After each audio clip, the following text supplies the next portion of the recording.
Halo semuanya, selamat datang di perkuliahan ekonomi kreatif. Saya ingin membagikan video pembelajaran mengenai perkuliahan kita pada hari ini yang pastinya bermanfaat. Mari kita memasuki pembahasan kita dan jangan sampai kamu lewatkan. Kali ini kita akan belajar tentang keunggulan sosial media dalam perkembangan ekonomi kreatif di era digital, yang ada pada buku ekonomi kreatif. Teman-teman, pada pembahasan bab ini akan menyajikan uraian tentang keunggulan sosial media dalam perkembangan ekonomi kreatif era digital di Indonesia, serta pada pembahasan ini akan menyajikan materi yang tentunya akan sangat menunjang wawasan dan pengetahuan tentang hubungan sosial media dengan perekonomian Indonesia. Ekonomi kreatif adalah sebuah konsep di era ekonomi baru, yang mengintensifkan informasi dan kreativitas dengan mengandalkan ide dan pengetahuan dari sumber daya manusia sebagai faktor produksi.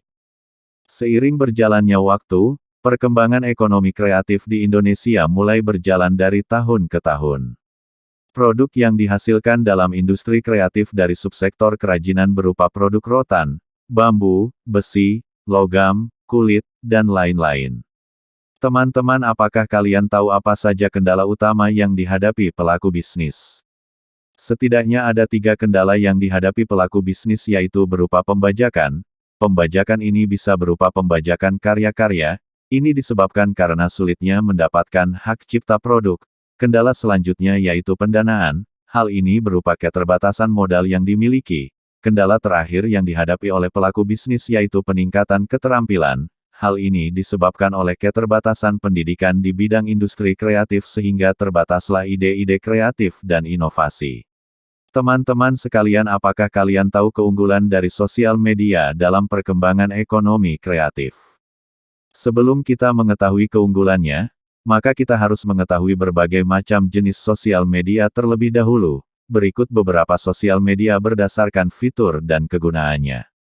1. Relationship Networks. Beberapa sosial media yang masuk dalam kategori Relationship Networks adalah Facebook, LinkedIn, Google+, dan sebagainya.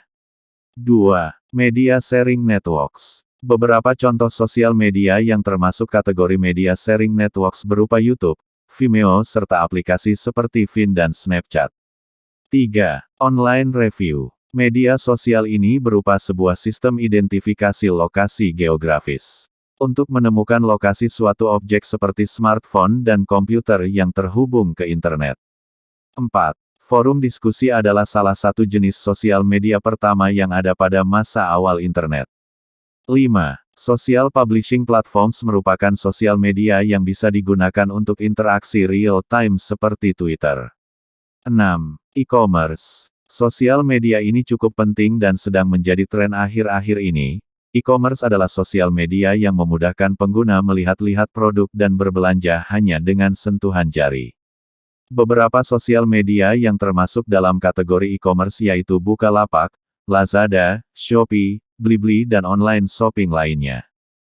Setelah kita mengetahui berbagai macam jenis sosial media, maka kita akan memasuki bahasan kita mengenai apa saja keunggulan dari sosial media dalam menjalankan kegiatan usaha. 1. Sosial media menyediakan informasi mengenai umur, kegiatan, hobi, lokasi atau yang lain yang dibutuhkan oleh pengusaha dalam menentukan segmentasi pasar produk atau jasa yang ditawarkan. 2. Dapat diakses setiap saat tanpa batas waktu dan tanpa harus mengatur jam kerja layaknya para pelaku usaha pada umumnya. 3. Mampu menekan biaya serendah-rendahnya karena tidak perlu menyewa tempat dalam proses pemasaran, sebab sosial media yang ada pada umumnya menyediakan layanan secara gratis. 4. Memudahkan komunikasi antar pengguna dengan konsumen seperti chatting atau obrolan. Dari hal itu kita juga dapat memperoleh feedback atau produk atau jasa yang ditawarkan. 5. Selalu dapat terhubung tanpa harus berdiam diri di belakang meja, namun dapat dilakukan dalam aplikasi kapanpun dan dimanapun, sehingga bisa saling terkoneksi selagi ada internet yang memadai. Teman-teman sekalian, materi kita pada hari ini telah selesai. Dari bab kita mengenai keunggulan sosial media dalam perkembangan ekonomi kreatif di era digital. Semoga teman-teman bisa bersemangat mengikuti perkuliahan kita dan termotivasi mengenai ekonomi kreatif sehingga dapat menciptakan industri kreatif sendiri. Saya izin undur diri dan sampai jumpa lagi di video pembelajaran mata kuliah ekonomi kreatif.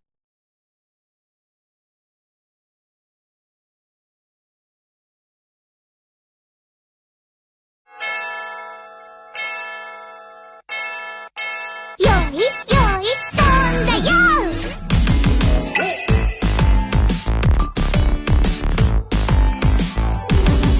修知院学園周知の事実みんな憧れの生徒会会長とかぐやさん石上くんと初期の時間